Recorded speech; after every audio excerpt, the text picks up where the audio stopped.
like symptoms like depression, anxiety. How have these particular symptoms, affect your social life? It actually helps me. It actually helps me pinpoint people that I need to be talking to, because the first thing, if I'm talking to you and I feel like you're not listening to me, I'm not gonna talk to you no more. Right. Like, our conversation done, and I know how to deal with you now.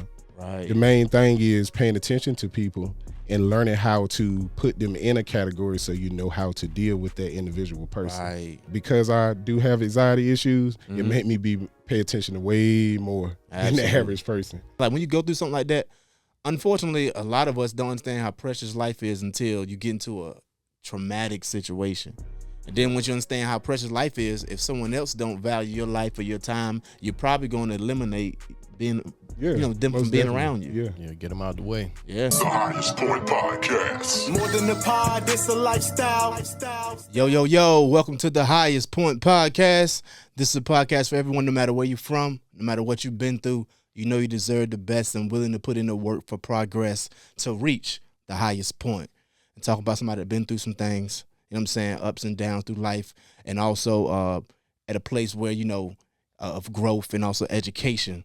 We got Mr. Tim in the building today, man. What's happening with you, brother? What's up? What's going on with you? What's going on? Not much, man. Glad to have you on.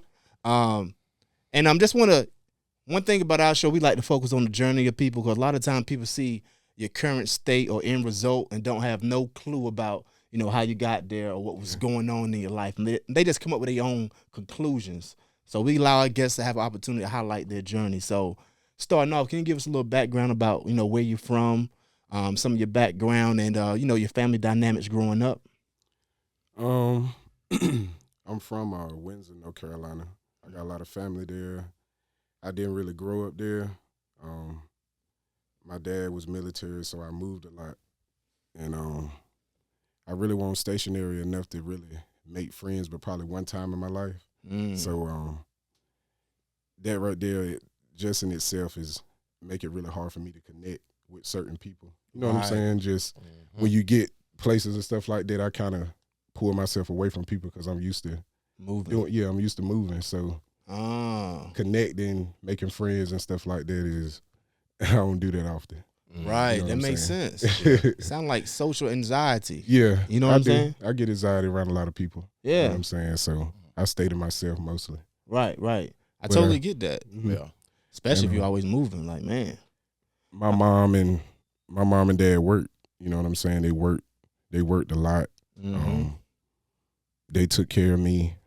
They took care of me financially. Right. You know what I'm saying? But just the way society was and the way the world worked, my mom had to work multiple jobs. So a lot of things that I went through in school, like mental things, I didn't really have my parents around, that much for me to really, and I didn't really feel comfortable, talking to them about a lot of stuff. Got it. And we as parents, you gotta let your kids know that they can share anything with you. Absolutely. You know what I'm saying? And I have the opportunity to do that with my kids. My parents, they had to work. Right. And I done some research on how much minimum wage was in the 90s. $2.50 an hour. Come on, bro. Yeah, that's wild. In the 90s, it seemed like yo. Like how can you live? So a lot of us, out of us, both our parents, I'm pretty sure your parents had to work hard. You know what I'm saying? Oh yeah, for sure. Multiple jobs. You know what I'm saying? I'm definitely used to seeing that. Yeah. I remember seeing you around in high school, but I'm like, it seemed like I started seeing you around like 11th or 12th grade. So I guess you. Yeah. When did you move to Bertie? It was right before Christmas. Like 03. Okay. You know what I'm saying? So. Yeah. So that was like right there in that cusp of like senior year. It was my senior year. Yep. Yeah, and you played football too, right? Yeah. Yeah, we was on the same team. So he didn't say much though, you know what I'm saying? I was like, now I get it. You know what I'm saying? That's right. But he was always cool though. Yeah. He just ain't do a whole bunch of talking. You know what I'm saying? I didn't talk to nobody. Right. Stay to myself. Yeah, I get it. Now, I know you also got in a situation too later on in Bertie, right? Like where you moved away. Like, did you get in some type of like shootout? You got in some type of crossfire with something where you had to get up out of there? It was a party that I went to, and this was like in 2014. You know Mhm. what I'm saying? I don't know. I was drinking. You know Yeah, what yeah. I'm saying? So I could remember somewhat of what happened, but Mhm. somebody that was with me, they got shot, Ah, and I was trying to run to my truck, right. to get my truck to Yeah. pick him up, and somebody was on the side of my truck, and with me running to my truck the way I'm running to my, I guess they thought I was running up on them, and they didn't hit me directly, but I had a graze, and I lost a lot of blood. So, and Yeah, that's wild. just that in general, man, like just that experience for me, I did move away, Mhm. but everything that happened to me, I took it with me. Right. You know what I'm saying? And I didn't get no counseling. Like I know about, you can get counseling for stuff like that now. I Oh, won't like think- counseling, like talking to someone. Yeah, talking to somebody. Got it. Go see a therapist. And Yeah. we ain't taught that. You know what I'm saying? Right. And that's you so So I right had- about that. I had bad dreams for like 2 years. Did your I friend believe make it? Yeah, he made it. He only got shot in the leg. Okay, okay. good, Yeah. good. What But do you just- learn from that situation? What do you guys learn from that situation? I learned to pay attention to the signs Mm. because I had Signs is always there. I had 3 of them. What was No. that? 3 fights broke out before I even went into the club. Oh crap! Hell no. That's us as young though. When you young, you walk towards the bullshit. Yeah, because you looking at 2 things. You Mhm. looking at what's really happening, Right. and you looking at the women. Right. So the man is always gonna be like, man, forget that. I'm going after these women, and that's what I was doing. I was looking at the women. Yeah. and Young the man.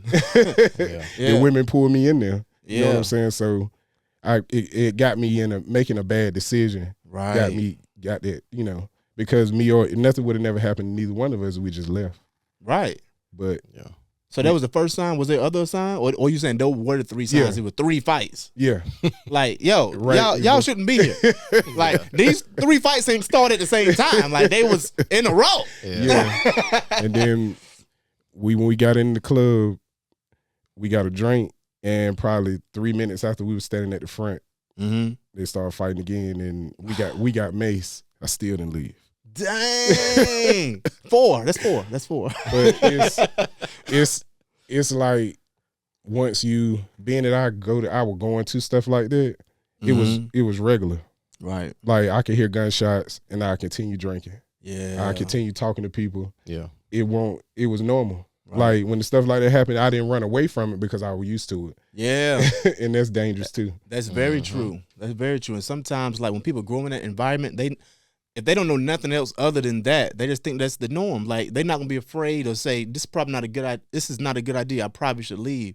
But hey, I don't care if this is what you see all the time or not. If you see something like that, see fights breaking out, you probably need to go because it's only gonna escalate. Because especially if it's more than one. Right. You know what I'm saying? I see one breakout, that might be a one-off. But if I see 2, Yeah. like Something going on. you know what I'm saying? Right. Like, that's probably someone coming back for revenge. Some of their boys. Right. It's only going to be like snowball. And pay attention to the type of people they are too. Right. Definitely do that. Right. Did you and your homies kept going too? Like all y'all had the same type of mind for nobody said, yo, we might need to leave. We probably should just dip. No, it was just me and my cousin. Oh, gotcha. I did have a friend, and he was like, man, I ain't going down there. He was like, man, I wouldn't go. He told me I wouldn't go down if I were you, man. Dang. And I went down there, and then I wish I had the newspaper clipping because they found over 1,000 assault rifle casings out there the day after. So it could have been. Oh man, so they wow. were just shooting it up. Yeah, It was going crazy. yeah. I think they shot up somebody's car, it caught on fire or something like that. Wow. And like people got hurt that night. And this was in Bertie. Like which On city? 17. On 17 Windsor. That's where Yeah, we that from. Club 252. Club 252. Yeah, heading to Edenton on the right hand. Oh. Yeah. Hold up. Did that used to be a strip club? It used to be a lot. Dang. I'm telling you, it used to be a lot. Man. They had a lot of owners. Yeah.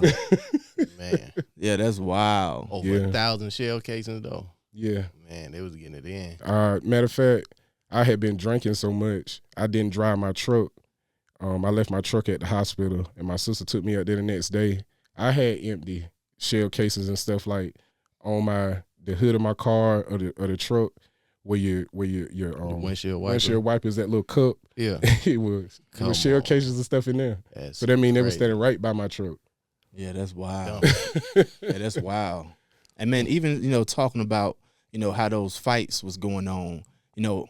I understand that you're a fighter too, and I'm not talking about just in that aspect, but you are not alone a fighter, but you're also a survivor of MS. That's multiple sclerosis. Can you tell us a little bit of background of like the symptoms and how long ago were you diagnosed? I was diagnosed in towards the end of 2020, and the symptoms vary in different people because MS affects people differently. You know what I'm saying? So with me, I think I had it probably for 3 years before I knew I had it. I was working, I was doing security. I was an armed security guard, and I would stand up on my feet a lot. So my knees and stuff would swell up. Like there was, I was athletic and I was a whole lot bigger than, I was a lot bigger and what I am now. So I thought maybe, what I'm saying, I'm working out, I'm a heavier guy. Right. So maybe I need to sit down some.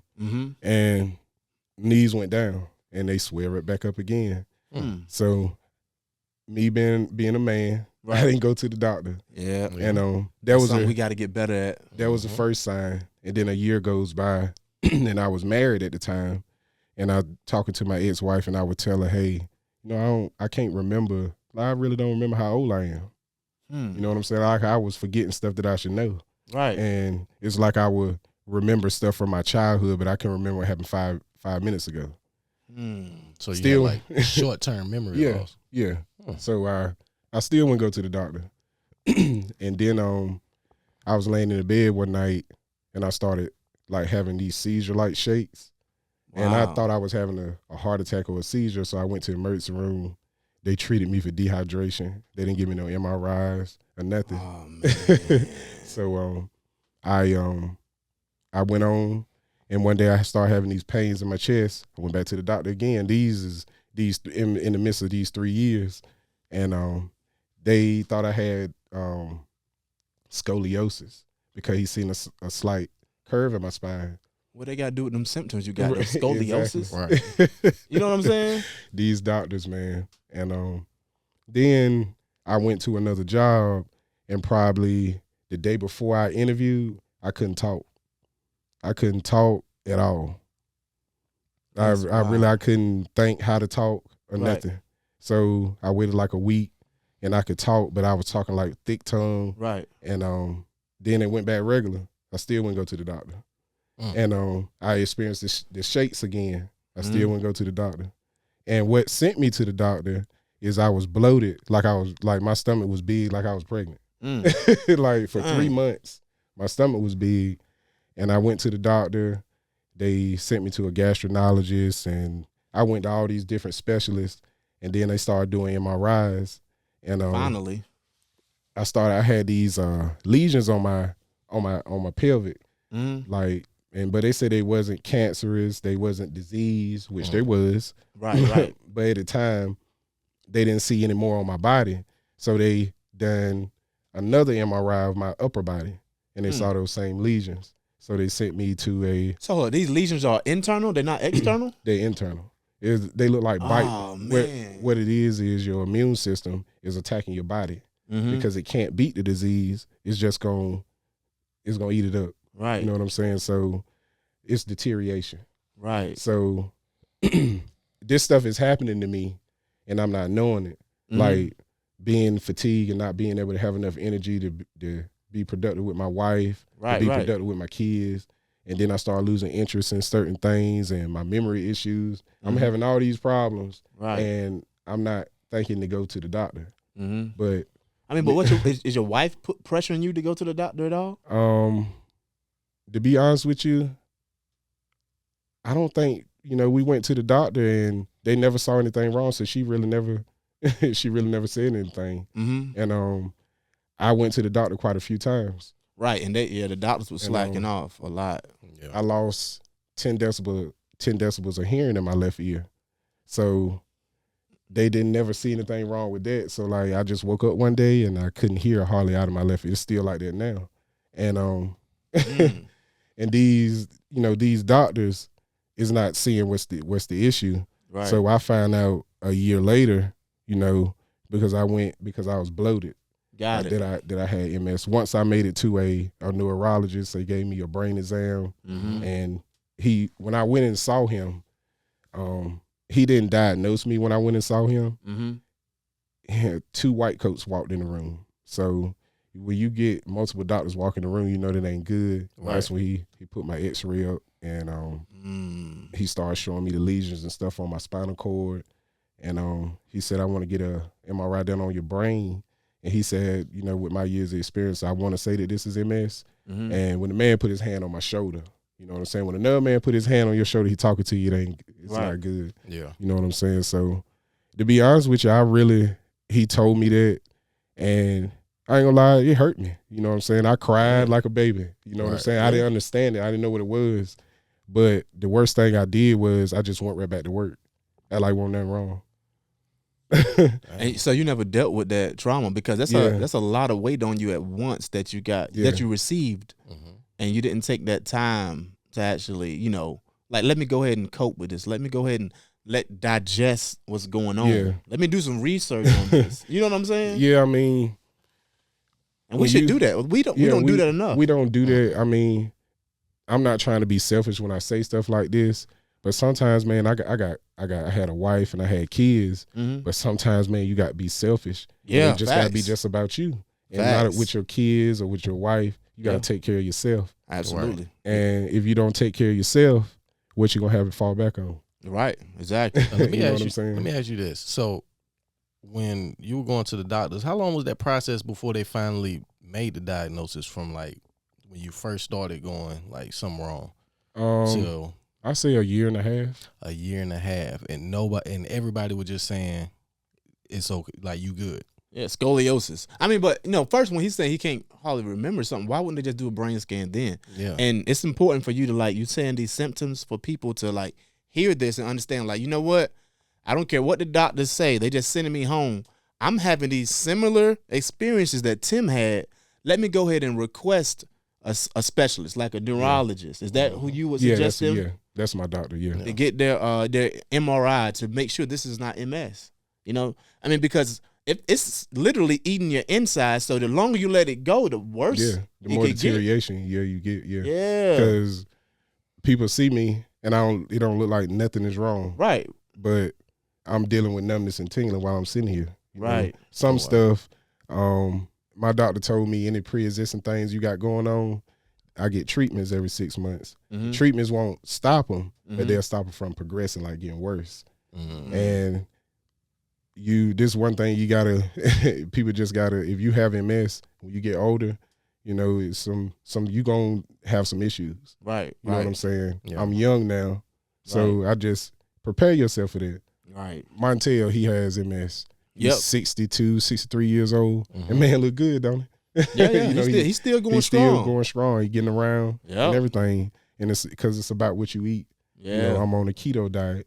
That's something that he does. So I try what he does, and I look great. People think I lift weights and I exercise. I don't. I just eat good. Good. That's important. That diet. For real. Very important. I mean, when I was looking at those symptoms depression, anxiety, even when it comes to thinking, how have these particular symptoms, affect your social life? And, what ways do you cope with it? And anything you remedy to lesser the impact? I could say it actually helps me. It actually helps me pinpoint people that I need to be talking to, because the first thing, if I'm talking to you and I feel like you're not listening to me, I'm not going to talk to you no more. Right. Our conversation done, and I know how to deal with you now. Right. The main thing is paying attention to people and learning how to put them in a category so you know how to deal with that individual person. Right. Right. You know what I'm saying? So don't get upset with them being, yeah. The way they are. Just learn how to deal with them. Yeah. So that's what I do. It definitely makes, because I do have anxiety issues, it made me pay attention to way more than the average person. Yeah. So it makes sense. I'm the guy to sit back with my back against the wall. I don't like nothing behind me, so I can see everything. Yeah. And I'm like that with my life too. Yeah. I mean, you understand how precious life is now. You know what I'm saying? Like when you go through something like that, unfortunately, a lot of us don't understand how precious life is until you get into a traumatic situation. And then once you understand how precious life is, if someone else don't value your life or your time, you're probably going to eliminate them from being around you. Yeah, get them out the way. Yeah. Yeah, because it's bad weight. Yeah. I'm telling you, it's bad weight. Now with MS, do you feel like, have you ever felt like off balance? Yeah, I have vertigo too. Okay, is that constant or is it in and out? It's mostly constant if I do a lot of walking. You know what I'm saying? If people, I'm bow-legged too, so if I'm walking and I might lose my balance just a little bit, like trip over my feet, just because of that. You know what I'm saying? And that's caused by the hearing loss. Got you. Now, how does it impact your driving? I see your car, you know what I'm saying? I got mine out here. I might, try to race you real quick, you know what I mean, before I get up the road. We can do something there. He ain't backing down, T.O. It does affect my driving. It does. I feel like I used to drive in the right lane, but I ride in the left lane more because I bear to the right. You know what I'm saying? So I don't want to run off the road. Gotcha. So I do that.